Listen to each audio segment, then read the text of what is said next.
эхний асуултаа би Батэрдэн ахаас асууя гэж бодож байна. За Батэрдэн ах бол та бүхэн мэдж байгаа одоо медиа контент те телевизийн салбарт захиур хагалж байгаа Монгол телевизийг удирддаг хүмүүсийн нэг. Тэгээ бас сошиал медиа дээр маш их идэвхтэй байдаг, маш их үр дүнтэй ашигладаг гэж боддیں۔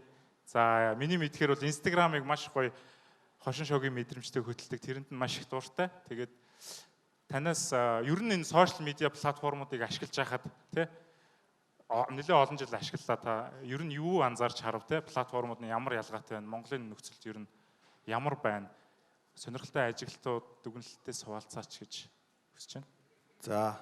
За ямар ч үсэн өнөөдөр энэ ч ингээд ийм хагас өдөр залуучууд ингээд бөөнөрө 60,000 төгрөгөөр цуглдсан байгаад төлөө цуглдсан байгаад маш их багарах чинь та нарт баяр хүргэе. Та нар буруу зүйл хийгээгүй зөв зүйл хийсэн байна гэж бодож байна. За миний хувьд бол би Twitter ашиглаад 10 жил болоод Instagram ашиглаад 2 жил болох хугацаанд бол бас нилээдгүй зүйлийг сурч авлаа. За ер нь бол буцаа түүхээ бүгдээрээ ингээд бодох юм бол 1400 онд анх бар хэвлдэг машин гарахад гарснаас хойш хүн уншдаг болсноос хойш мэдлэгийн зааг гэдэг юм бол харьцангуй багассан. 1800 онд дотоод шаталтай хөдөлгөөн буюу мотор гарахад хүний одоо нөгөө морины хүчээр хэмждэг чинь тэр штэ. Хүчтэй хүчгүүгийн зааг өөрөөр хэлбэл 250 морины хүчтэй мотортой бол 250 морьтой хүн шиг одоо тийм хэмжээний бүтээмж хийхээр болсон. Тэгэхээр дараа нь бид нэр ийм хүчний зааг арилсан. За 1980-ад оноос хойш интернет үүсгэхэд бид нар бол яг нөгөө орон зайн зааг гэдэг имийг ерөнхийдөө бас энэ зааг багасах боломж. Тэгэхээр сошиал медиа бол өнөөдөр та нарыг миний гэрт би та нарын гэрт орхол энэ орон зайг байхгүй дундын энэ хан хаалгыг байхгүй болгож байгаа гэж боддог. Тэгээд энтэйгээ дагалдуулаад энэ бол хүн болгон зөвхөн хэдэн жилийн өмнө том сонинууд, телевизүүд, сэтгүүлүүд редакцийн үүрэг гүйцэтгээд медиа бэлдээд ингээд хүмүүс түгээдэг байсан бол өнөөдөр хүн болгон өөрөө медиа бэлдээд ингээд түгээдэг болцсон. Тэгэхээр энэ үднээсээ бол одоо хүн бүр өөрөө редакц болчихжээ. Тэрвээ хүн болгон өөрөө бас редакц болцсон байх юм бол бас тэр редакц болсон хэмжээний тийм этикийг бас дагах хэрэгтэй болж байна л да. Тэгэхээр өөрөөсөө хэвлэн нийтэлж байгаа бол олон их сурвалжтай тий эргээд дараа нь ингээ буцаад юмдаа хариулж чаддаг, бусдыг хүндэтгсэн юм байр суурьтай байх хэрэгтэй гэж бодож байна. Тэгээд миний өөрийн хувийн туршлагаас бол яг энэ редакцийн бодлогыг л хувийн одоо өөрийнхөө сошиал медиа хөтлөж байгаа бодлоготой уялдуулахад харьцангуй бас баггүй амжилт олоод байгаа юм болов уу гэж боддог. За баярлалаа. Дараагийн асуултаа би Цэнгэлээс таммаар байна. За Цэнгэл маань бол манай оролцогч сайн мэдж байгаа олон кинонд авьяаслаг тоглож танигдсан. Тэгээд түүнээс гадна бас эх орон телевизэд тийм ээ өглөөний хөтөлбөрийн хөтлөгчөөр ажилладаг байгаа. Тэгээд сошиал медиа бас аваргуудын нэг байгаа. Тэгээд Instagram дээр би харсан 200 гаруй мянган дагагчтай байсан. Би тэгээд андуураад байгаа болов ахаа харсан чи үнэн байлээ. Тэгээд үнэхээр бас нөлөөтэй 200 гаруй мянган хүн дагуулж байна гэдэг бол яг харахгүй ийм инфлюенсер гэж ярьдаг шүү дээ. Тийм хүн болсон байгаа. Тэгээд энэ олон дагагчтай байхад ер нь одоо болцсон учраас ер нь дагаад бас хариуцлага өндөрсдөг байх л гэж би бодож байна л доо. Тэгэхээр ер нь ямархуу сошиал медиа дээр бодлого барьдаг вэ? Ер нь яаж одоо эрэг нөлөөллийг түгээж ийн вэ, тийм ээ? За сайн байцгаана уу бүгдэнд нь энэ өдрийн мэндийг хүргэе. Би өчигдөр инсайтаа ингээд хараад яж хахад өнөөдрийн байдлаар миний дагагчид бол 235,386 хүн болсон байна л да. Тэгээд тэдгээрээс 18-аас 24, 25-аас 34 насныхан болвол 80% нийцэлж илээ. 73% нь болохоор эмэгтэй, 27% нь эрэгтэй байгаа юм. Ер нь бол Facebook-тэй харьцуулахад Instagram өөрөө залуучуудын орчин, залуучуудын одоо довтлогоо гэдэг юм уу да, ийм зүйл болоод хуурчлаа. Тэгээд намайг дагах би бол ингэж боддгийн хамгийн гол шалтгаан, хамгийн гол одоо хүчин зүйл бол эерэг пост, өөдрөг тэр постууд, хүмүүс миний одоо постыг, миний бичсэн тэр бичвэрүүдийг хараад урам зоригтой амьдрах, өөртөө итгэлтэй байх энэ зүйлийг илүү их одоо хардаг, мэдэрдэг болов гэж боддог. Тэгээ энэ бол мэдээч миний хувьд бол маш том хариуцлага байдаг.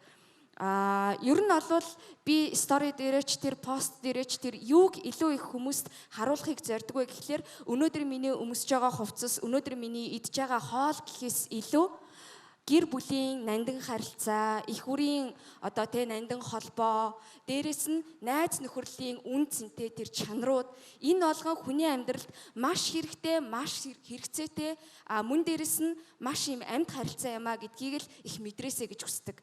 Тэгээд энгийн амьдрах өөрөө нөгөө аз жаргалтай байхыг бид нар заримдаа их холоос тэ зарим тохиолдолд хүний нөгөө идж байгаа хоолыг хараад ямар гоё юм бэ? Би ийм хоол идэхийнсэн ч гэдэг юм уу? Эсвэл өнөөдөр надад яагаад ийм зүйл байхгүй байгаа юм бэ гэж бухимдахтай гол нь биш. Би аз жаргалтай байхад энгийн зүйлээс аз жаргал авч болох юм биш үү? Өнөөдөр найзуудтайгаа уулзснараа найзаасаа гоё үг сонсоод эсвэл магадгүй одоо гэр бүлийнхаа харилцаанаас тийм ээ аз жаргал авч болох юм байна. Аз жаргал гэдэг бол энгийн зүйлд оршдог юм байна штэ гэдгийг л хүмүүс их мэдрээсэй гэж би боддог. Тэгээд өнөөдөр намайг дагж байгаа хэрвээ энд намайг дагдаг хүмүүс сууж байгаа бол би та нарт урам зориг өгдөг гэхээс илүү та нар бас надад маш том урам зориг, маш том итгэл, маш том хариуцлага мөн дээрэс нь улам илүү архих ёстой, би чадах ёстой гэдэг тэр зоригийг хүчийг өгд юм шүү гэдгийг хэлмээр байна. Бас баярлалаа гэдгийг хэлье. За баярлалаа. Сүүл Цингэл маань би постууд харсан сүүл бас эхнэрийн хайр гэдэг ээжээ хайр биш шүү гэж хэлсэн байлаа. Тэгээ ирчүүд маань бас сайн бодорой. Тэг бас үнэхээр үний юм санагдсан. Зүгээр хэсэгчлээд авчлаа шүү. Тий. За дараагийн асуултыг Баярхуу ахаас асууя. За Баярхуу ахын маань компани BSB гэдэг брендинг маркетингийн одоо компани агентлаг гэж хэлж болно. Одоо та бидний мэдих бас олон бүтээгдэхүүн одоо компанид ажлуудын ард байдаг. Одоо миний мэдж байгаагаар signature үйлчилгээ гэж байж байна. Ер нь маш олон гой бүтээгдэхүүн байдаг. Тэгээд Бабу ахаасаа тий татамжлаа хэлжлээ. Баярхуу ахаасаа асуух зүйл юу вэ гэхээр сая бас эрэг байх гэж ярьлаа л да. Та бас жил билүү 2 жилийн өмнө TEDx Улаанбаатарт орж исэн тий яг эрэг бай positive now гэдээ бас тийм утгатай илтгэлийг тавьж исэн. Тэр илтгэлээ юу яагаад тэр сэдвийг сонгосон юм бэ? Тэр талаараа нэг товчхон илтгэлийнхээ агуулгыг гэх юм уу хэлвэл. За ганцоо баярлаа. Залуустай өдрийн мэнд төргий. Тэгээд TED дээр тавьсан сая энэ оны TED. Тэгээ энэ оны TED дээр яг тавьсан илтгэл нь үндсэн санаа нь бол манай өөрсдийн хийдэг ажилтай холбоотой. Альва брэнд үйлчлэгээ юмыг хийхэд олон нийтэд ингээ коммуникац юм. За тэр ч юм одоо маш их нийгмийн компанид ажлууд хийгддэг болцсон. Тэгээ нийгмийн компанид ажлуудыг хийхэд тухайн хийж байгаа коммуникац маань өөрөө эерэг сүрэг буюу айц одоо шийдэл үзүүлж байгаа ямар коммуникацийг сонгосноос хамаарат тухайн одоо нийгмийн компанид ажлын одоо үр дүн гарч байгаа гэдэг ийм таамаг дэвшүүлээд тэгээ бид нар ийм экспериментүүд хийж үзсэн. Туршилтууд сошиал. Тэгэхээр за эхний ээлжинд бид нар бол десктоп анализ хийгээд ингээд зах зээл дээр одоо хийсэн нийгмийн компанид ажил за хүчирхийллийн эсрэг маш олон компанид ажлууд ингээд судлаад үзэхээр үнэхээр их том айц хүйцийг үзүүлж байгаа байхгүй. Айгүй их айц. Тэр нь маргаан байхгүй маа нийгэмд байгаа. Тэгэхдээ тэрийг бид нэр дахиж гаргаж ирээл яриад байгаа байхгүй. Дахиад үзүүлээл тэгэл клип энэ төр хийхээр бүр ингээл үзэхээс ч одоо амар клип хийгээл тий. Тэнгүүд тэр клипэн дээр жишээлбэл дуулсан баг бүх одууд дуулсан байгаа. Тэгээд зүгээр дангаараа дуулахаараа баг нэг хүн сая 2 сая хүн үзчихдэг мөртлөө бүгдээрээ нийлээд дуулахаараа 10,000 хүн ч үзээг байна гэдэг бол дохио ихгүй. Коммуникац маань ямар хэлээр яваад байгаа юм бэ гэдэг. Тэгээд зөрөөд бид нар эерэг мэдээллээр энэ нийгмийн кампаниг түгээж ивэл ямар эффект гарч байгааг харж байгаа. Тэгээ энийг бид нар тэр TED дээр бол бүр юм туршилтаар танилцуулаад одоо нэг юм аавыгаа чирж байгаа одоо баг полицийн шагналд нэр дэвшсэн нэг зураг байдаг шүү дээ. Та нар мэддэг баг тий. Гудамжинд нэг хүүхэд ингээ аавыгаа согтуу аавыгаа ингээ татаа босгох гэж байгаа. Тэр зурган дээр бид нар мэрэгжлийн юм фотографуудаа анализ хийлгэсэн байхгүй. Тэгээ энэ бол нэг удаагийн үйл явдал байна. Магадгүй аав нь тийм ч амар одоо архич юм биш байна. Ягаад гэвэл зургийг чи маш нарийн шүүдэг юм бэл. Энэ хүүхдийн өмссөн хувцснаас ахуулаад болж байгаа үйл явдал, body language те бүх юмнаас нь үзээд энэ бол одоо тийм юм. Гэхдээ энэ хүн бол архичин аавын бэлэг тэмдэг болцсон байна. Нөгөө талдаа бид нар яг ижлэхээс сэдвийг вистүүдийнхэнтэй хамтраад ингээд одоо эрүүлжүүлэхээс аав нарын авцраад хүүхдүүд нь концерт тоглож байгаа юм контент үзүүлээд Ингэнгүүт энэ хоёрын доорх сэтгэлдлүүдийг ингээд анализ хийгээд үзэхээр тэр аав охин хоёр хоорондоо тэр хайраар коммуникац хийж байгаа контентын доор тэр нь магадгүй бүр илүү одоо сэтгэл хөдлөсөнтэй илүү тийм контент байхад тэрний доор бол дандаа урам зориг. Нөгөөхийн доор бол үзэн ядалт хараал явж байгаа байхгүй. Тэгэхээр бид нар байгууллага байна уу, нийгмийн компанид ажил хийж гинүү тийм ээ. Энэ дээрээ бид нар контент боловсруулах, нийгэмд мэдээлэл өгөхдөө ямар хэлбэрээ сонгох гэдгийг аюул сан бодох хэрэгтэй болж байна. Ингээд тэр хоёр одоо түгээлтийг ингээд харьцуулаад ерөөсөө энэ эерэг мэдээллийг контентэнд ерөөсөө суулгаж явах нь маш зөв. Ингээд сонсохоор аюул ойлгомжтой. Гэтэл одоо энд контент бүтээгчнэр байж шít. Эерэг контентыг бүтээнэ гэдэг нь өөр аюул хүнд байхгүй. Асар их зардал мөнгө. Маш их креативити одоо бүтээл санаа, хугацаа, хүн хүч ордог. Гэтэл сэтгүүл зүйн онлоороо нэг эерэг контенттэй чинь одоо биш нэг сөрөг контенттэй чинь 10-аад эерэг контент дөнгөж балансалдаг гэж байгаа. Өшөө 20-30-ыг үйлдвэрлэж иж ганцхан сөрөг комментиг бид нар давж гарах нь шүү дээ. Тийм учраас бид нар одоо хүн болгон эерэг контент үйлдвэрлэеч гэж уриалахын зэрэгцээр бүр юу ч хийхгүй байхад бид нар эерэг байж болох юм байна гэдэг ийм санааг дэвшүүлсэн. Тэр нь зүгээр л сөрөг мэдээллийг битгий түгээгээч л гэдэг ийм хүсэлтийг тавьсан байхгүй. Энэ бол TED-ийн тэр гол санаа нь байсан.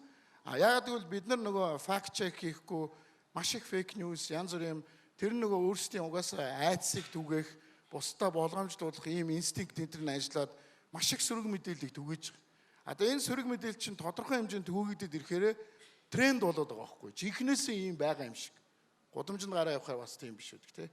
Тэгэхээр гол санаа нь бол юу ч хийхгүй эерэг зүйл хийж болох юм байлээ шүү залуучуудаа л гэж хэлж байна. За яг энтэй уялдуулаад дараагийн асуултыг хулангаас асууя. Тий. Сая ярьсанчлан одоо хуурамч мэдээ байна уу тийм ээ? Ер нь найдваргүй мэдээг ингээ манайхан их сурвалжийн нэгтлэхгүйгээр тийм ээ. Ерөөсөө сайн нэгтлэхгүйгээр шеэрлдэг, түгээдэг тийм явдал маш илбэг байдаг. Өнөөдөр манад маш илбэг байгаа. Тэгэхээр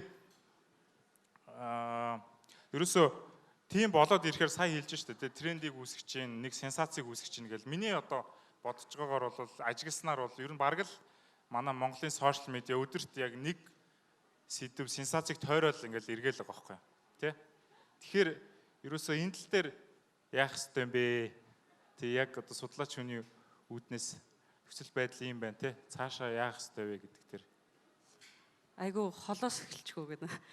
Яа тэгэхээр нөгөө сүүлийн үед нөгөө байгууллагууд ч юм уу бас хүмүүс айгүй их мэдээллийн боловсролтой анхаардаг болсон. Тэгээд миний хувьд сэтгүүлчээс гадна бас багш. За тэгээд энэ сэдвийг бас судалсны хувьд баг зэргийн мэдээллийн боловсролын тухай хичээлүүд ороод явж байгаа. Тэгээд хичээл ороод эхлээд танхимд орохоор хүмүүс ерөнхийдөө телевиз үздэг эсвэл одоо юу гэдэг зарим сайт руу орж мэдээ уншдагыгаа би сэтгүүл зүг эсвэл би мэдээллийг мэднэ гэдэг ингээ ойлгодог. Гэтэл энэ бол бас нэг өөрийн гэсэн судлагдхуунтай энэ бол тусдаа шинжлэх ухаан байгаад байгаа. Тэгэхээр мэдээллийн боловсрол гэдэг бол ялангуяа бид нар заавал эзэмших ёстой, тэрэнд суралцах ёстой юм ур чадвар болчиход байгаа. Тэгээд яагаад ингэж байна гэхээр за юу гэдэг бүр ЮНЕСКО-гоос хүртэл одоо 21-р зуун бол мэдээллийн зуун учраас хүн төрөлхтөн бичиг үсэг тайлагдах гэдэгтэйгээ яг адилхан 6-р дугаарт нь хэвлэл мэдээлэлд бичиг үсэг тайлагдах ёстой маа гэд ЮНЕСКО хүртэл заагаад өгчихсөн байгаа. Тэгэхээр энэ бол бидний суралцах ёстой юм чадвар болоод байгаа. Тэгээд сая сэтгүүл зүйтэй жишээ нь ингээ холбож байна. Гэтэл сэтгүүл зүй гэдэг бол нэг юм тойргоор жишээлээд авах юм бол юм жижигхэн одоо за цэг гэсэн үг болчихж байгаа. Тэгээд энэ бол редакц тодорхой мэдээллийг өөрсдөө сонгоод боловсруулад нэгтэд түгээж байгаа ийм үйл явц байдаг. Эндээс жоохон томорхороо энэ маань өөрөө медиа гэдэг ойлголт болчихж байгаа. Тэгэнгүүт бид нар киноноос эсвэл видео тоглоомноос дуунаас гихчлэнгээр мэдээлэл хүлээж авдаг ийм өргөн үрээтэй ойлголт болчихж байгаа. Ахаад нэг цаашаа том тойрог болохоор communication буюу өнөөдөр бидний ашиглаж байгаа social медиатай ингээд нийлсэн ийм том шинжлэх ухаан болчиход байгаа байхгүй. Тэгэхээр энэ бол зөвхөн сэтгүүл зүйн хүрээнд ярих ёстой зүйл биш. Энэ одоо communication-ийн шинжлэх ухааны асуудал болчихж байгаа гэсэн үг. Тэгэхээр энэ утгаараа бид нар суралцах ёстой. Тэгээд social media дээрх сайн нэг ярьж сэтгүүл зүй одоо юу гэдэг сөрөг мэдээтэй байна ч юм уу те. Яагаад гэвэл магадгүй сэтгүүл зүй асуудал хөндөж байгаа. Болж байгаа үйл явдлууд сөрөг байгаад байгаа ч юм уу тийм байж болно. Тэгэхээр заавал сэтгүүлчдийг бид нар та нар сөрөг юм мэдээлэл мэдээлээ гэдэг боломж байхгүй гэж бодоод байна. Тэгэхээр тэр бол болж байгаа үйл явдал. Тэндээс сэтгүүлч энэ сүрэг юм чи мэдээлэлгээ болиё, эргийн мэдээлэл гэдэг ч юм уу. Тэгэх юм бол нөгөө мэдээлэл дамжуулах ямар ч үйл явц маань өөрөө алдаатай болчихно гэсэн үг. Тэгэхээр сошиал медиа дээр энэ асуудал бол илүүтэй яригадаад байгаа. Тэгээд бидний хувьд яаж эерэг байх, яаж илүү эерэг контент бүтээхийг бол сая хүмүүс ярьж байна. Нөгөө талаас бас хэлсэн нөгөө редакцийн бодлогоо яг өөрийнхөө сошиал медиа дээр авч байгаа гэдэг шиг энэ сошиал медиа платформудад өөрийн гэсэн community стандартууд гэж байгаа. Тэгэхээр энэ стандартуудад бид нөгөө мэдээлэл суралцах явцдаа суралцах хэрэгтэй болчиход байгаа гэсэн үг. Тэгэхээр бид сошиал медиа дээр эсвэл онлайн орчинд яаж бие авч явах уу, яаж одоо баримтыг нэгтэл цаашаа түгээх үү гэдэг ч юм уу. Энэ бүх зүйлийг бол яхахгүй боловсруулалт олох хэрэгтэй болчиход байна л та. За баярлалаа. За Монгол телевизийн хувьд ер нь контент тий эрэг одоо сүүлийн үед миний анзаарснаар бол бас яг тийм боловсролын чиглэлтэй контентууд ихийгээд байгаа юм шиг анзаарэгдсэн. Тэгэхээр одоо ингээд одоо сошиал медиа хөгжсөн, технологи хөгжсөн өнөө цагт ер нь одоо телевизийн контентыг тий яаж уялдуулж авч явж байгаа вэ? Контент дээр ер нь ямар бодлого барьж байгаа вэ гэж асуумаар байна. За яг энэ хүн өөрийгөө өөрчлөх айгүй хэцүү байдаг те. Бидний хамгийн том зорилго чадвал сайн өөрийнхөө удирдах байгаа компанийг өөрчлөх бас маш хэцүү. Компаниасаа даваад өөрийнхөө салбарыг өөрчлөх нэг компаниараа өөрөөрөө дамжуулаад өөрийнхөө салбарыг өөрчилж нөлөөлснийхэн дараа бусад салбаруудаа эргээр нөлөөлөх гэдэг яг медиа компаниудад бол ийм одоо өндөр хүлээлттэй байдаг медиагийн салбар бол. Тэгвэл яг Монголын телевизийн салбар 10 жилийн өмнөхөө өнөөдрөө бодох юм бол бид нар бас харьцангуй ганц нэг ингээд үзэх контенттой болцсон байгаа. Энээсээ даваад жишээ нь Shark Tank шиг контент хийхээр хөрөнгө оруулалт гэдэг хүнийг одоо юмыг хүн бизнес пич хийж байгаа талаасаач тэр өөрөө бас ингээ Shark байсан бол би энд хөрөнгө оруулах уугүй юу гэдгийг одоо бодуулж шít. Би 30 сая төгрөгтэй байсан бол энд 5 сая төгрөгөө өгөх үү? Гэдгийг ч юм бол жишээ нь контент хийдэг. За нөгөө юм нь болохоор за 5 настай ингээд хамгийн сүүл гарсан контент байна те. 5 настнуудын нууцлаг ертөнц. Тэгэхээр чинь хүүхдүүд чинь яг ингээд мал биш байгаа байхгүй юу? Тэд нар чинь амьдралд нь өглөө босоод тэнцээ чинь бүр ингэсээр байгаа л өдөржингөө драма болсоор байгаа ч гэртээ ирдэг байгаа байхгүй цэцэрлэгээ тараад. Тэгэхээр бид нар тэр хүүхдийн амьдралд юу ч болоогүй цэцэрлэг дээр байж байгаа л ирлээ л гэж боддог байгаа байхгүй. Тэгэхээр шинэ сая хүүхдийн сэтгэхүй, ээж аав нарын сэтгэхүй дээр бол саяны нэгэн контент бол эдгээр чинь өөрсдөө ертөнц юм байна штэ. Эднэрийн ертөнцийг бас хүндлэх ёстой юм байна штэ гэдгийг одоо шинэ хүүхдийн ертөнцид ингээд бид нар харуулж байна. За гэх мэтэр за voice авьяаслаг монголчууд гэ entertainment контентууд бас маш их байдаг. Энэ дээр бол хүмүүс за их дуулж хуурдж ийн монголчууд яас их entertainment-ыг ингэж ярьдаг л да. Тэгвэл зүгээр нэг дуучин тайзан дээр гараад дуулах. Тайзан дээр гарч байгаа хүн болгоны амьдрал яг тэр дараагийнх нь 3 минутаас нь болж өөрчлөгдөх боломжтой энэ үеийг камер дээр аваад Монголын 3 сая одоо 800 мянган өрхөд үзүүлнэ. Энийг ингээд базаа тэгээд reality байна уу, entertainment, documentary одоо тэр телевизийн бүх жанрыг хослуулад ингэж хийж гэж байгаа бол одоо өнөөдөр дэлхий дээр одоо хамгийн одоо нэг нэрлэгдэж байгаа контентын жанр ахгүй бүх юм ингээд нийлээд. Тэгэхээр энэ дээр юу гэж юм тэгэхээр телевизүүд Монгол телевиз ялангуяа сүүлийн үед бид нар өөрсдөө телевизийн компани гэж нэрлэхэ болсон. Бид нар контент үйлдвэрлэлийн компаниуд болсон. За тэгээ энэ контент үйлдвэрлэхтэй бол мэдээж одоо нөгөө маркетингийн компаниудын орлогоор бид нар санхүүждэг шүү дээ. Одоо тэд нар чинь бараагаа заруулах гал мэдээж тэр компаниудынхаа хүсэл зорилгыг бол хардаг. Тэгвэл сүүлийн үед телевизүүд юуг илүү хичээж байгаа гэхээр бид нар нөгөө үзэгчтэй хэрхэн яаж илүү сонсдог байх вэ? Тэдний таашаалд нийцсэн контентууд нь цаашаага амьдрдаг, олон сизон хийгддэг. Хэрвээ таалагдаагүй нь бол тэдний үзэгчдийн шүүлтээр ороод одоо ингээд ундаг, зогсдог ийм байдал руу их орж байгаа. Тэгээд удахгүй бас энэ 2020 онд бас иймэрхүү юмнууд бас нэлээ хийгдэх байх гэж бодож байгаа тий. За баярлалаа. За сая тэрнах хэллээ нөгөө Монгол телевизийг одоо жишээлх юм ямар яас их дуулж хуурддیں л гэдэг чинь айгүй л одоо бид хэдийг яас их ивент хийдیں те яас хэрэгтэй хэрэггүй юм ярьдیں гэдээ одоо бид хэдийг ч гэсэн ярьж иж магадгүй тэгтээ мэдээж хэрэг зарим зүйлийг бас бид нар одоо энэ орчин цагт бол тоохгүй байж сурах хэрэгтэй юм шиг байгаамаа. Тэгээд дараагийн асуултад цэнгэлээс тавья. саяхан одоо ер нь сүүлийн үед сошиал медиа платформуд бас ингээл өөрчлөлтүүд хийж ин л да. Одоо яг энэ цахим орчны дижитал орчин дээр юу болж байгааг хараад те. За жишээлх юм бол Instagram сүүлд те лайкийн тоог нууцсан байсан те. Тэгэхээр энэ өөрчлөлтийг жишээлх юм бол одоо хувь хүний хувьд яаж хүлээж авч байгаа вэ? Юу гэж бодож байгаа вэ те? Олон дагагчтай хүний хувьд бас ямар өөрчлөлтүүд гарч ийн ажигласан зүйлс байна уу гэдгийг сонирхмоор байна те. За баярлалаа. Лайкны тоо нуух нь бол надад бүр харин илүү таалагдж байгаа. Яагаад гэхлээр хүмүүс одоо өмнө нь бол за цэнгэлт хэдэн лайк авсан байна те. Одоо эсвэл өөр хин нэгэн хэдэн лайк авсан бэ шүү. Би яагаад ийм лайк авахгүй байгаа юм бэ ч гэдэг юм уу те. Эсвэл яагаад магадгүй цэнгэл ийм багыг аваад байгаа юм бэ ч гэдэг юм уу. Ийм нэг бухимдал те тодорхой хэмжээнд сошиал орчинд өрсөлдөх өөрийнхөө байна гэхээс илүү за тэгвэл энэ хүнэрхүү юм биччихвэл энэ хүнэрхүү зураг хийчих юм бол магадгүй ийм лайк авчих юм биш үсттэй гэдэг. Нөгөө лайкны тоогоор амьдралаа аз жаргалтай болгодог, түүнээс аз жаргал мэдэрдэг тийм зүйл бас нэг мэрсэр ажиглагддаг л та. Тэгэхээр миний хувьд гэвэл би өөрөө Instagram-ыг маш том судалгааны бас нэг ийм платформ гэж хардаг. Одоо нөгөө асуулт хариултын хэсэг байдаг шүү дээ, сторид байдаг. Би тэр хэсгийг бол маш их ашигладаг байхгүй юу. Түүгээр дамжуулж одоо миний дагагчид юу боддгийм бэ? Юунд дуртай юм бэ? Юунд дургүй юм бэ? Юу одоо илүү тэдэнд чухал байдгийм бэ гэх. Тэгээ би саяхан нэг асуулт асуужсэн юм. Яг энэ лайктай холбоотой. Та нар ер нь Instagram дээр одоо дагдаг хүндээ те бүх постн дээр нь лайк дардаг уу? Ер нь та нарын дагдаг хүний одоо бүх пост та нарт таалагддаг уу? Хэрвээ бүх пост нь таалагддаггүй ирнэ, лайк дардаггүй ирнэ, зүгээр л дагдаг бол яагаад дагдаг юм бэ гэдэг ийм асуултыг асуусан л та. Тэгээд хүмүүсийн ихэнх нь хамгийн сонирхолтой нь бүх пост нь магадгүй нэг их олон пост нь бол таалагдаад байдгүй. Тэр хүн 100% одоо тухайн хүнд таалагддаггүй. Гэхдээ амьдралынх нь хэм маяг нь сонирхолтой санагддаг. Эсвэл зарим нэг зүйл нь таалагддаг учраас би дагдаг гэсэн энэ хариулт бол бараг 100% байсан.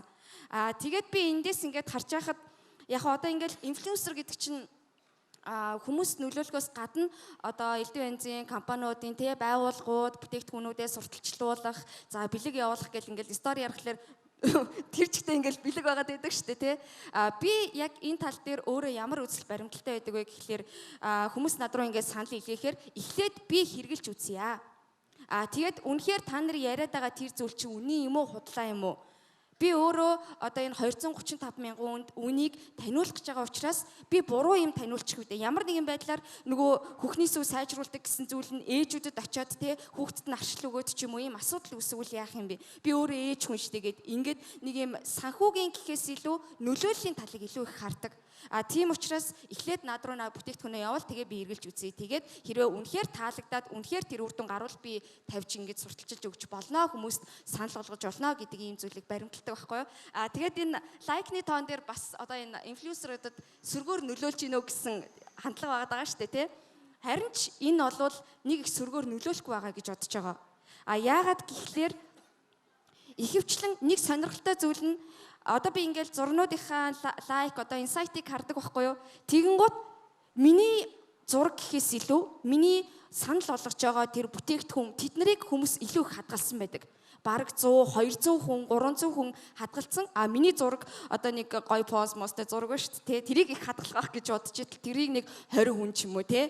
Тэгэхээр энэ бол яг үнэндээ компаниуд амар ингээл лайк хараад за цэнгэл энэ постыг тавьсан чинь энд их лайк авсан юм чи энэ их үр дүнтэй юм байна гэдэг ийм хандлага бол компаниудад байхгүй гэж бодож байгаа. Бараг лайк гэхээс илүү одоо 235 мянган хүний магадгүй нэг 70% нь те эсвэл нэг 50% нь боли 20% нь л энэ бүтээгдэхүүнийг харчаасаа гэдэг энэ одоо хандлага өөрөө компаниудын хамгийн гол зорилго юм болоо гэж бодож байгаа. Тэгээ тэр нь илүү үр дүнтэй ч. Цэнгэлээ би чиний зургуудыг хадгалдаг шүү. Надад маш хүн дээр туссан лайк харж чадахгүй болохоор.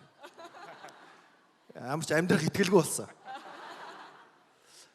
Гэхдээ ер нь инфлюенсерүүдэд бол хүн дээр туссан баха. Тэгвэл тэр бол яг хуу нөгөө жоохон попорч эхлээд исэн л да. Лайк нөгөө лайка цуглуулах гад нөгөө өөрийн мэдлгүй жоохон ингээд нөгөө популизмыг өөрсдөө эдгээр хийгээд исэн. Тэрийг бол тодорхой хэмжээнд нэг хазаарлсан баг. Гэтэ яг одоо популизм одоо лайкаар биш юм ахад одоо комментээр үргэлжлээл явна. Дараагийнх нь юу гэдгийг те одоо меншнер ч юм уу, тайгаар ч юм уу тэгэл ингээл энэ тодорхой хэмжээнд зогсоож байгаа бол учраас бүрэн зогсоохгүй байгаа хэл та. Гэтэ яг зүгээр бид нөгөө лайкны кайфыг аваад үдцсэн хүмүүс учраас бид нар бол нэг хохирохгүй байгаа. Та нар минь яандаа л гэж бодож байгаа байхгүй. Авч үзээгүй байтал дуусчихаар те. Би одоо энэ сошиал медиагийн одоо энэ 230 мянгуудын өндөрлгөөс ярьж байгаа зүйлийг тайлбар. За лайкны тухай бол надад бол айгүй таалагдж байгаа. Би 1500 дагагчтай тэр 9 лайк дарсныг харахгүй байх надад үнэхээр гоё байгаа. Зүгээр баярлаа. Энэ өөрөө гэхдээ шинжлэх ухаанараас тайлбарлагдгийг. Лайк өөрөө сошиал медиаг өнөөдрийн түвшинд авчирсан юм баггүй. Яагаад гэвэл одоо манай 230 мянган өндөрлөг бол тэр бол асуудал биш дээ. 230 мянга штэ найзуудаа ич. Хүнд амьдрахад нэг олон юм хэрэггүй штэ. 10% нь энэ хүнийг дагж штэ. Баяр үргээ бүгдээрээ. Зүгээр лайк гэдэг одоо энэ юу нөр addiction واخгүй. Энэ addiction өөрөө ингээд олон улсын эйженсинууд компаниуд судлаад энэ бол нэг окситоцин, допамин энтергээд аз жаргалын даавар гэдэг энэ дааврыг ийм микро хэлбэрээр ялгаруулад байгаа байхгүй. Тэгэхээр би лайк хараад гэл нэг гоё болчиход байна шүү дээ. Тэгэхээр энэ нь өөрөө буцаад хүмүүсийг энэ сошиал медиа addiction гэдэг өнөөдрийн бидний тэр хүн чинь өдөр дунджаар эрхчлөөний хөшөөний өндөртөө тэнцвүүц wall scrollдож байгаа шүү дээ. Тэг чи бүр судалгаагаар гарцсан. Хэдүүлээ эрхчлөөний хөшөөг өдөрт 1-2 гүйлгэж байгаа байхгүй. Тэгээ энэ скролдог энэ addiction-ыг яг бий болгосон юм яалч авахгүй лайк авахгүй. Гэхдээ яг нэг нь муухай байна гэж нэг нь гоё гэж та нар шүүн үсттэй. За баярлалаа. За дараагийн асуултыг хуланд тавья. За бид нар одоо ингээл сошиал медиа дээр бүгд л идэвхтэй байгаа. Тэгээд сошиал медиагаар бас нөлөөлөл явуулж чадчихээн л да тий. Твиттерээр жишээлх юм бол одоо бодлого тодорхойлогч хүмүүст бас их хурдан хүрдэг. Тэд нар ихэнх нь байж идэг.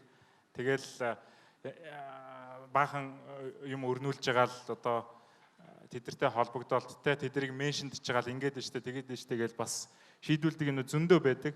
Сайнаар ч одоо нөлөөлж जैन те бас мууч талууд гарч जैन. Тэгээд уус төрчид бас зарим талаар мэдээж хэрэг тэр зүйлс бол таалагдахгүй л те таалагддгүй юм шиг байгаа заримдаа.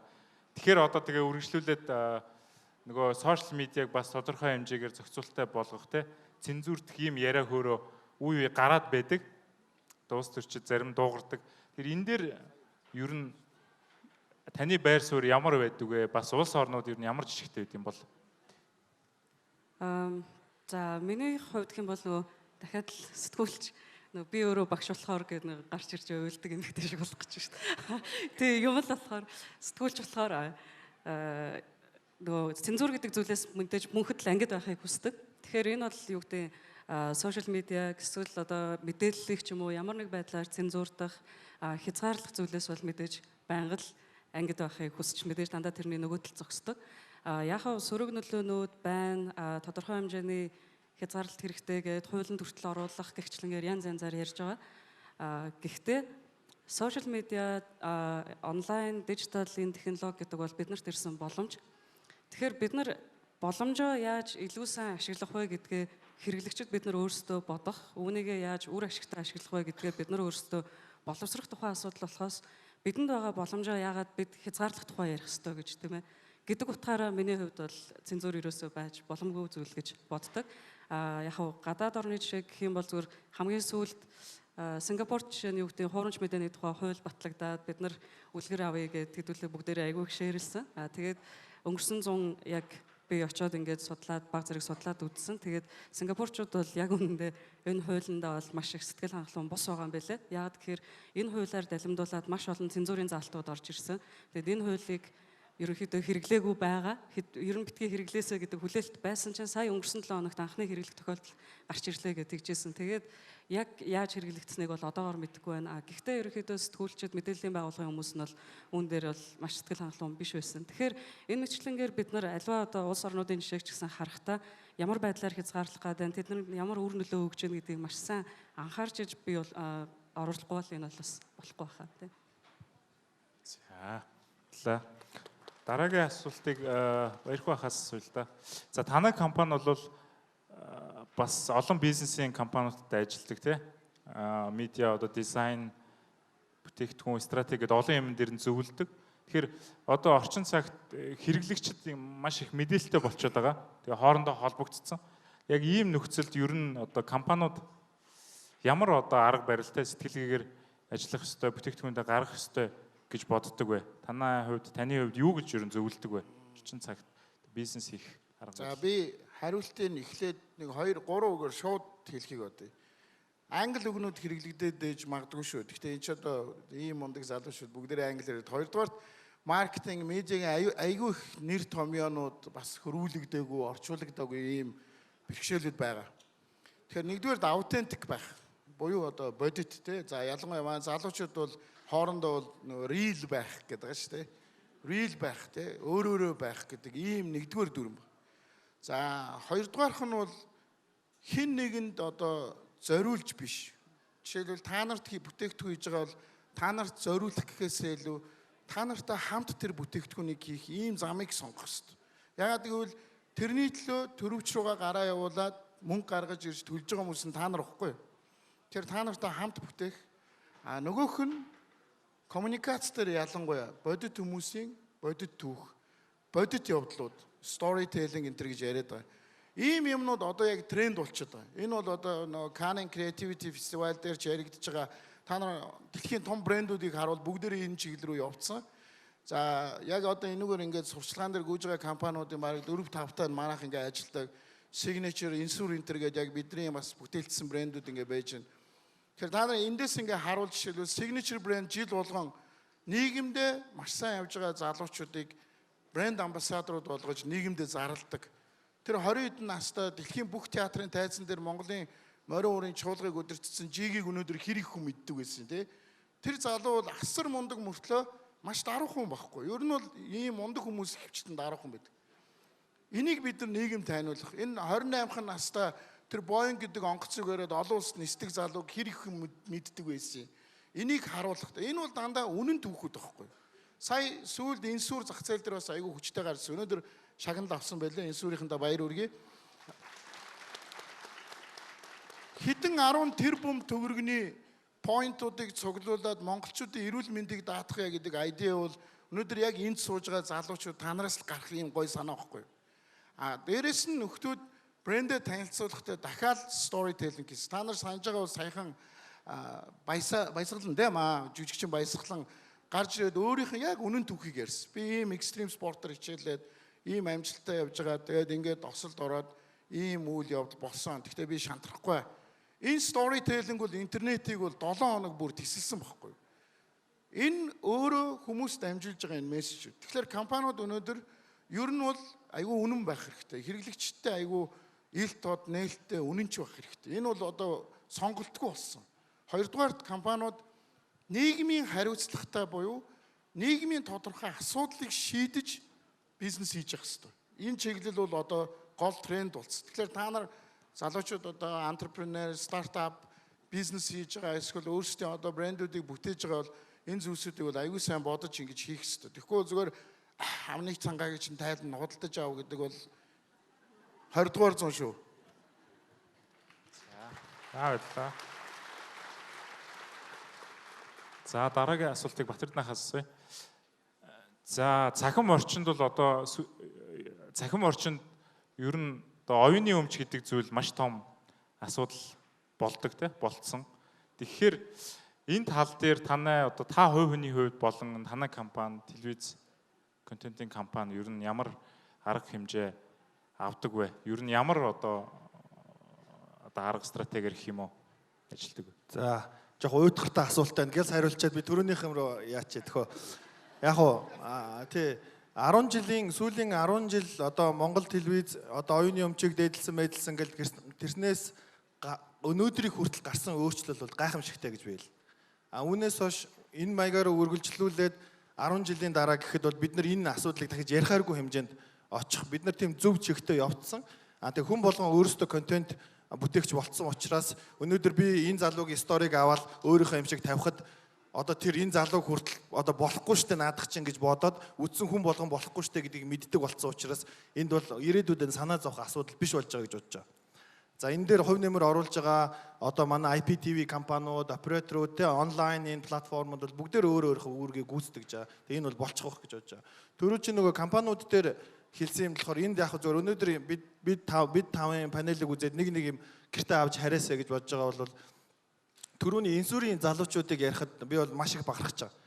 Өөрөөр хэлбэл би бас нэг янз бүрийн сургууль мургуулаас юм сонсоод авах тэнцээ ерөөсөл одоо хоёр лимийг л маш их ярьдаг болцсон байна.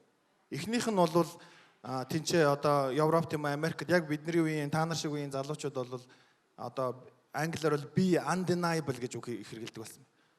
Өөрөөр хэлбэл няцаашгүй бай. Өөрийнхөө ажил мэргэжил, өөрийнхөө скил, өөрийнхөө чаддаг юмд яг үдэ би сайн биш.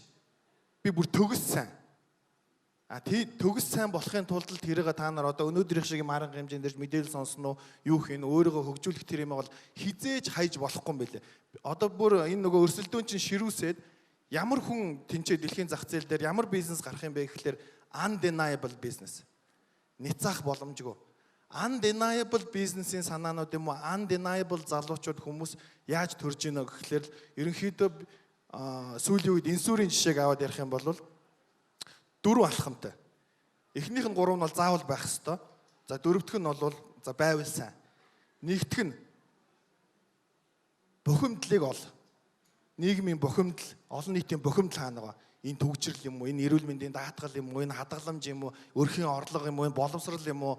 Энэ агаарын бохирдол юм уу? Энэ яг юу юм? Бухимдлыг тодорхойл.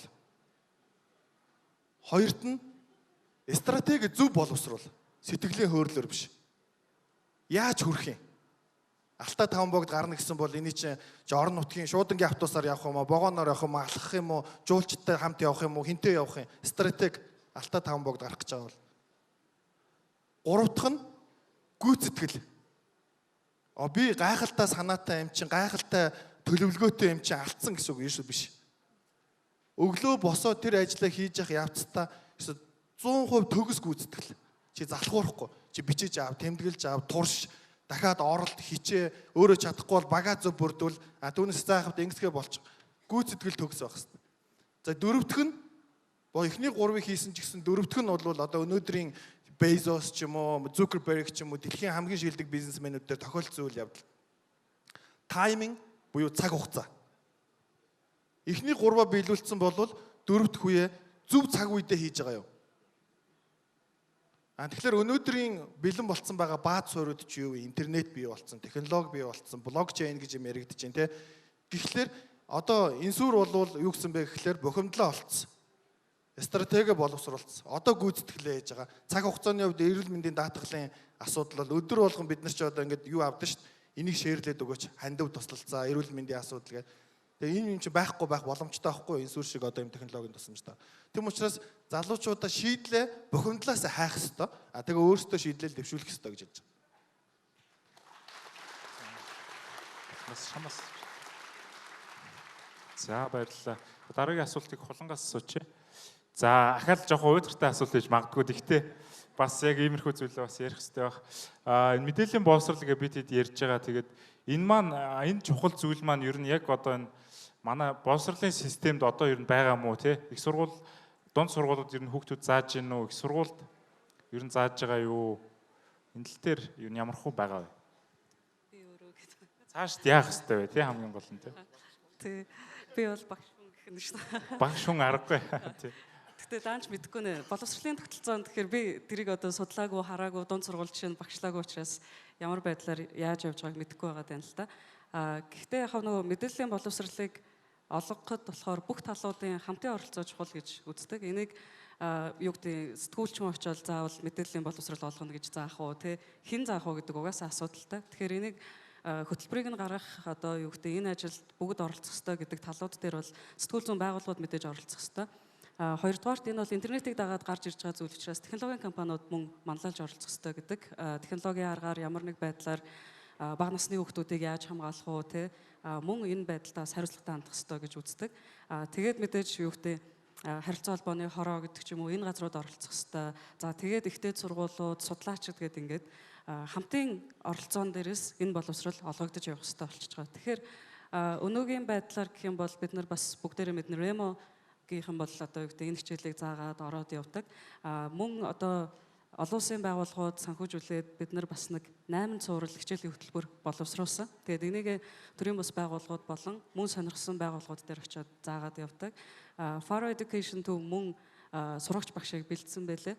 Тэгээд стожинхэн би багш хүн болохоор хүмүүнлэгийн ухааны их сургууль дээр бид нар оюутнуудыгаа юм сурагч багш болгож байгаа. Тэгээд оюутнуудаа энэ мэдээллийн боловсролыг яаж бусдад заах вэ гэдэг чадварыг олгоод тэгээ сурагч багш нар маань дунд сургуулиуд дээр очиж хүүхдүүдэд заах юм.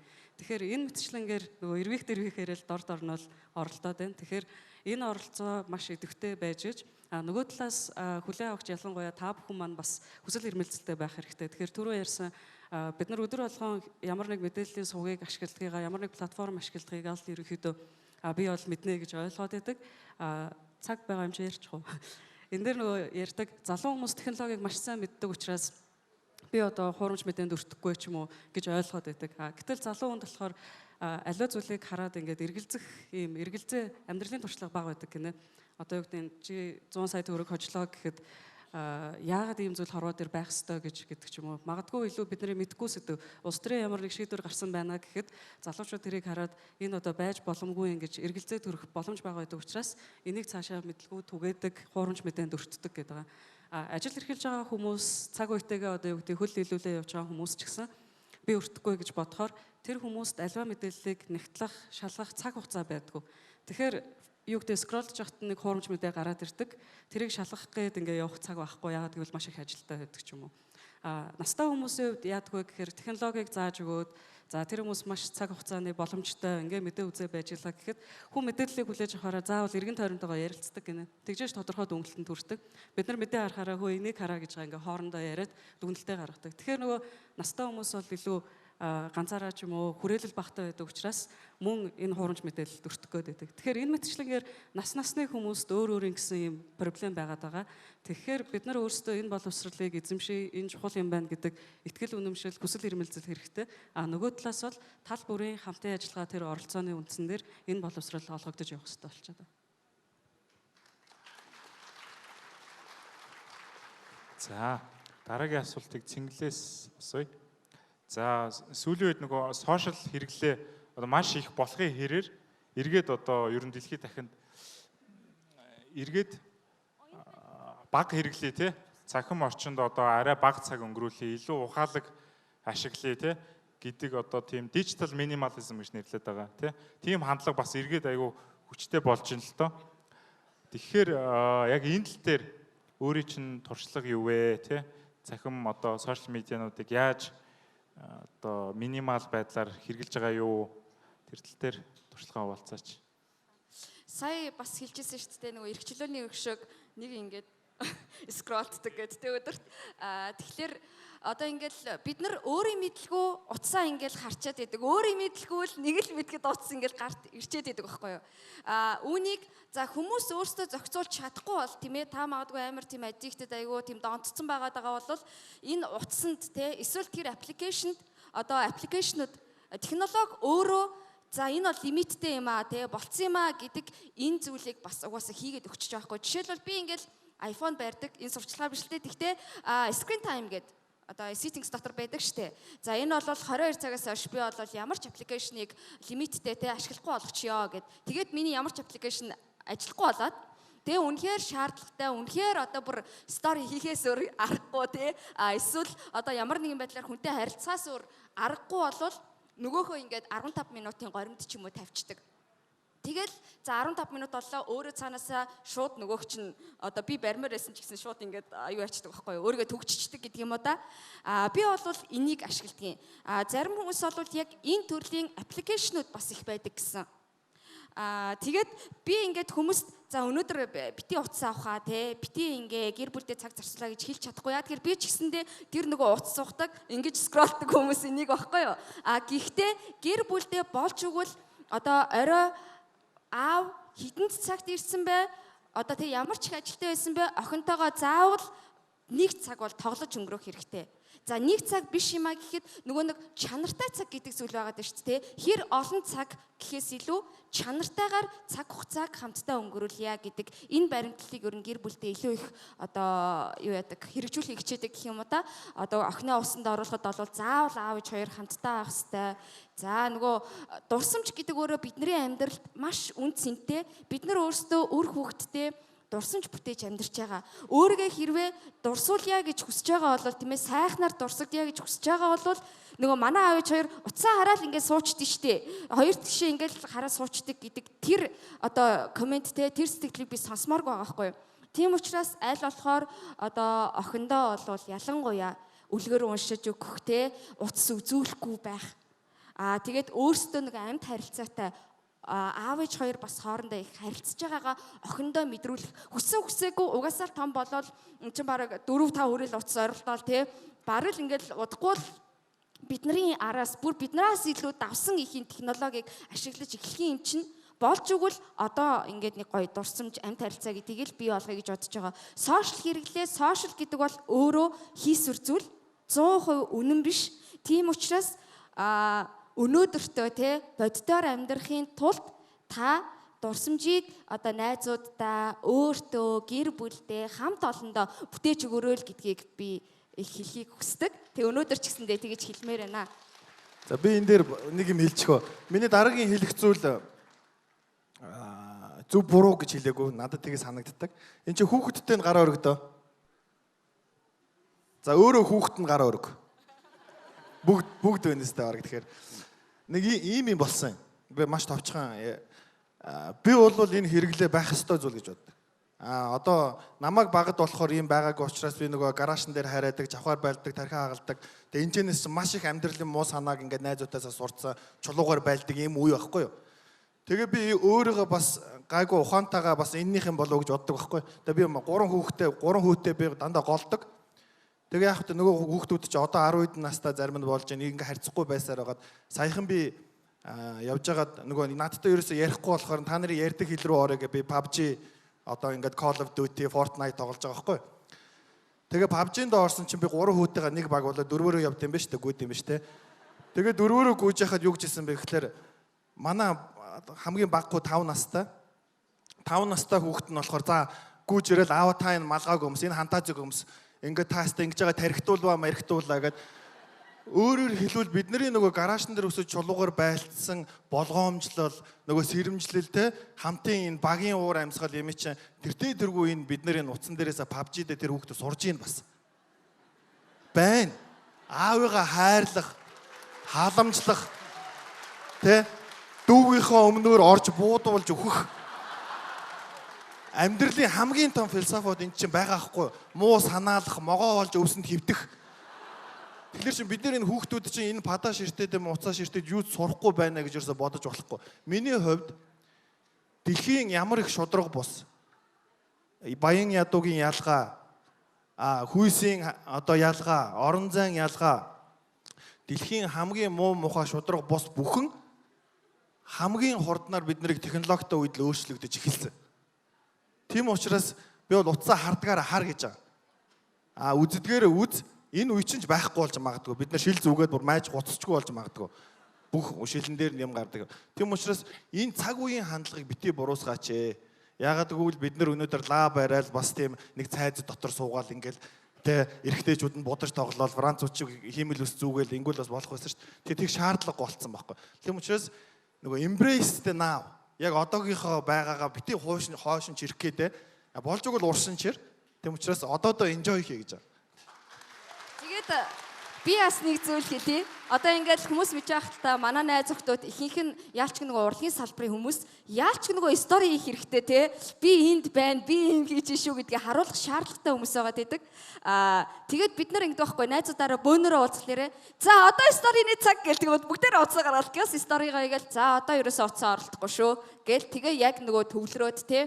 манай найз юу бодож чинь, юу санаж чинь, юу руу зорж чинь гэдэг илүү одоо нөгөө амьд харилцаа идэг. Тэгээ байж байгаа за одоо стори цаг гэл ер нь нэг тиймэрхүү байдлаар бас нөгөө найз нөхдийнхөө уулзалтыг зохион байгуулдаг. Яалтчгүй чинь за та алдартай байна уу, та олонний танил байна уу, таныг хэдэн хүн дагдаг байна хамаахгүй бид нар тэр стори тэр постыг хийснээрээ өөрсдөө кайф аз жаргал авдаг юм чи одоо яах юм бэ тийм биз дээ Тэгэхээр нэрээ уцаа орлох хэрэгтэй. Би тэгээд подкастаас нэг асуулт асуучих уу?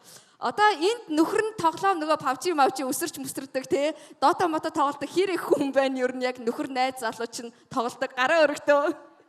Хөөх яна ийм цөөх юм уу? Санаа зовлтгүй өөрөг. Манай PUBG-ийн нэрээр нэрлээд явчих уу би?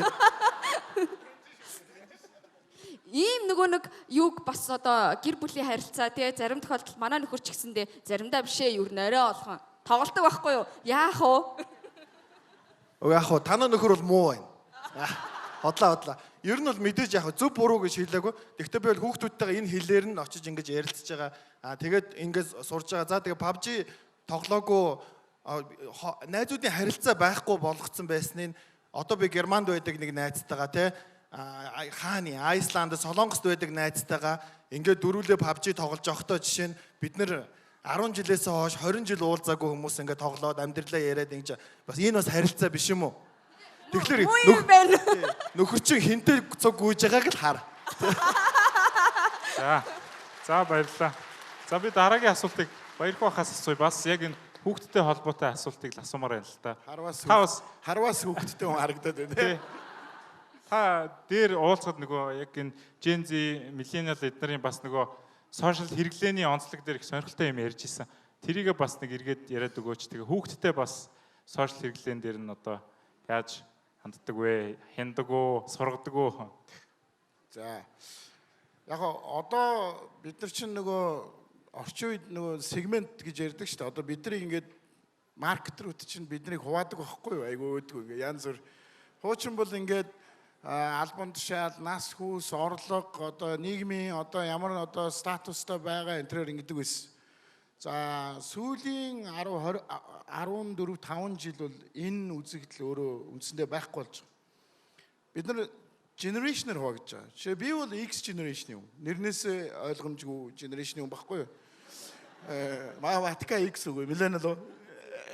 Z сэтгэлгээний Z. За би энэ cross generation-ийн тухай дахиад хэлнэ. Millennials байгаа. За Монгол улс бол 1 сая millennials та. Миний бодлоор энд бараг тэд нар бүгдээрээ сууж байгаа шиг. Бид нар Gen Z буюу одоо энэ дэлхий дээр 2 тэрбумуулаа болчиход байгаа бүх дэлхий учрыг олох гэж бүр эрдэмтдийн төвшөндөө толгоогоо ашиглаж байгаа ийм generation байгаа. Гэхдээ энэ generation бол манай дээр яг ирж яваа generation-ыг 400 гаруй мянга тий. Тэгээ хүүхдүүд alpha generation гэж яриад байгаа. Тэгээд 200 мянган настай хүмүүстэй байхгүй юу? Baby boomers-үүдтэй. Тэгэхээр эднэрийн өөрсдийн интернет хэрэглээ, сошиал медиа хэрэглээ энэ чинь онцлогтой. Яагаад гэвэл бүр native буюу төрхтөл энэ дээр төрсэн хүмүүс байж байна. Адаптерууд байж байна. Одоо бол сураагнууд нь байж байгаа тий. Та нар анзаарсан бол сүүлийн үед Facebook boomers-үүд амар их орж ирж байгаа байхгүй юу? Цаадуулж гар утас хэрэглээ сурцсан зөвүүн гарууд. Тэнгүүтээ амар нөгөө комментууд бичдэг цаадуулж тий. Ингминг гэл ингээд цаадуулж жоо калчер нь ойлгохгүй. Гэхдээ ороод ирсэн лайк дараа сурцсан, коммент ч сурцсан байхгүй. Гэхдээ нөгөө сошиал медиагийн өөрийн харилцаа энэ ч өөр эстетикийн асуудал байхгүй. Эстетикийн асуудал. Яг гэвэл хүмүүс сошиал медиа дээр нэг дүртэй, амьдрал дээр нэг дүртэй байвал өөрийгөө хуурдаг асуудал руу явна. Зүгээр ерөнхийдөө хүн бол өөрөө ингээ аутентик байвал ингээ болж байгаа. Одоо бол бүр cross generation гэдээ ярьж байгаа. Депресстэй хүмүүсийн generation те. За энэнд бол millennials та нар бас айгүй их байдэн шүү. Яг л төгс үнийг бүтээх гэдэг зорилгоор амьдраад байгаа байхгүй юу? За нөгөө нэг kindness-үүд те, ийгдэгчүүд бүх юмд ийгдэг ханддаг. Монгол ялна нэг бүлэг гараад ирэхээр үгүйгээд эсрэгтэлт нь өмөрөө гараад ирдэг те. Ийм бүлгүүд байж байна.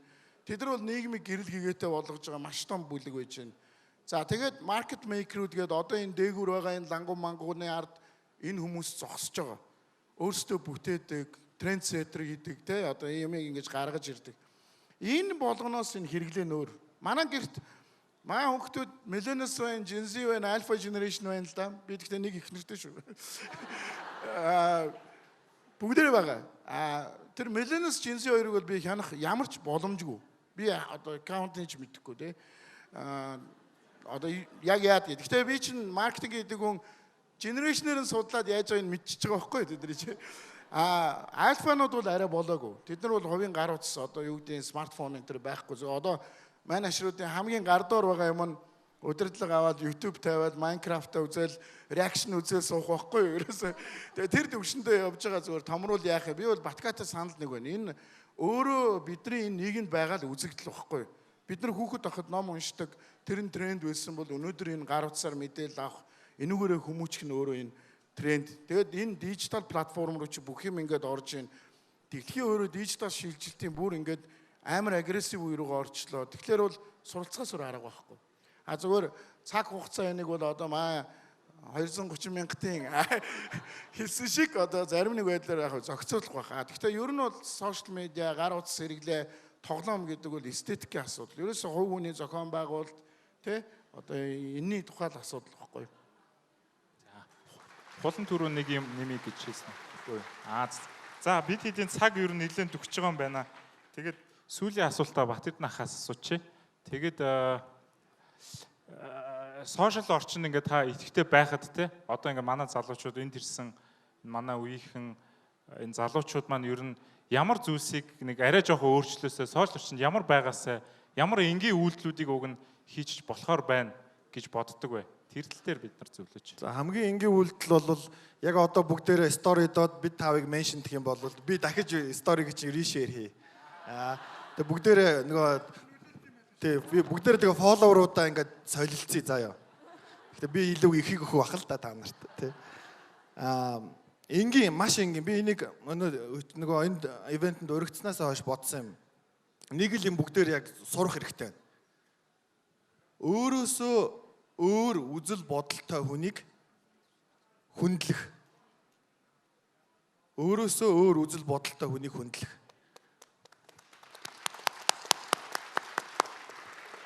Бид нар нөгөө ингээд за Facebook дээр л илүү харагддаг те ямар тэнэг ингээл тэр коммент руугаа уралдах нь бол хамгийн түрүүнд өөрөөр хэлбэл шон дээр юм нэг дарцаг хийсэд тэр дарцагны хийсэж байгаа байдал тэ ерөөсөө ингээд намирч байгаа тэр хэлбэр нь таалагдахгүй бол бид нэр тэр энэ ямар тэнэг жалжгар дарцаг вэ гэдээ бүр ингээд нэг үзий ядаад ингээд коммент бичдэг штэ. Гэхдээ тэр чинь дарцгийг чинь ингээд өөрөө биш салхи намируулад байгаа байхгүй юу? Тэр салхийг бод. Дарцаг чи өөрөө яах вэ? Зүгээр тэр хүчин зүйлдэл ингээл өөрөө хөдөлж штэ. Салхийг бод. Тэр өөрөө салхи яах гээд байгаа. Тэгэхээр салхи байхад дарцаг намирчил дараа. Тийм учраас өөрөөсөө өөр үзэл бодолтой хүнийг хүндэл санал нийл гэсэн үг биш. Яагаад энэ хүн ийм байр суурь илэрхийлэх болов? Энэ хүнд юу тохиолдсон байж болох уу? Өөрөө ч гэсэн байр сууриа илэрхийлэхдээ энэндээ ч гэсэн бас үнэнч зогсоод тэгээ ингэх юм бол бид нэр одоо яг өнөөдөр бол манай энэ биенийхээ үл сошиал үл ойлголцол бол тодорхой хэмжээгээр багасгах гэж бодож байна. Би энэ дээр нэг юм хэлчихв. Сая одоо нэг постыг хараад яах вэ гэж хэлж байна. Тэгээд бид нар гэхдээ нөгөө ярьсан түрүү эрхчлөөний хөшөө шиг гэлөө юу гэхэлээ те скролдж хахад тэр болгонд пост болгон дээр ингэж бодох мэдээж боломж байхгүй, цаг хугацаа байхгүй. Тэгэхээр энийг яадгүй гэхээр нөгөө түрүүн бас хэлжсэн хүүхдээсээ яах вэ гэдэг. Тэгээд хүүхдийг бага байхаас нуг нь мэдээлэлтэй сайн харьцуулаа, зөв бурууг нь ялгаж таниулж сургаа гэдэг. Яагаад гэвэл хүүхэд байхаасаа ядаж 4 посттай харилцаж явах үеэсээ эхлээд ингэж бодож чадах юм бол энэ маань өөрөө явандаа дадал зуршил болчдөг. Тэгэхээр энийг хэлээд байна. Тэгэхээр бид нар заавал нэг постыг хараад ингээл ийм их юм бодох шаардлагагүй гэж болно. Тэгэхээр өөр дээрээ магадгүй туршилт хийж болно те. Юу гэдэг 4 пост, 5 пост байх юм уу? За дээрэс нь бага насны хүүхдүүдээ ч гэсэн бага байхаас нь эхлээд энэ дадал чадварт сургаад авах юм бол энэ аяндаа хөвшил болно, зуршил болно. Тэгээд бүгдээрээ одоо юу гэдэг мэдээлэлээ сайн хаяулах болно л гэсэн үг. За баярлалаа. Бүгдээрээ алгадчихсан. За зочид маань өнөөдөр өөрсдийн үнэтэй үзэл бодол туршлагыг хуваалцлаа. Маш их баярлалаа. Тэгээд маш олон сайхан санаудыг хэллээ. Өөрөөсөө өөр үзэл бодолтой хүмүүсийг хүндлээ те. Бас хүн болон өөрөө медиа шүү, редакц шүү гэж хэллээ. Бас үнэн бай, real бай гэж хэллээ те. Үнэн түүхийг өгүүлье гэж маш олон сайхан санаудыг хэллээ. Тэгээд бас миний зүгээс мэдээлэлээ сайн нэгтлаарай гэж уриалмаар байна.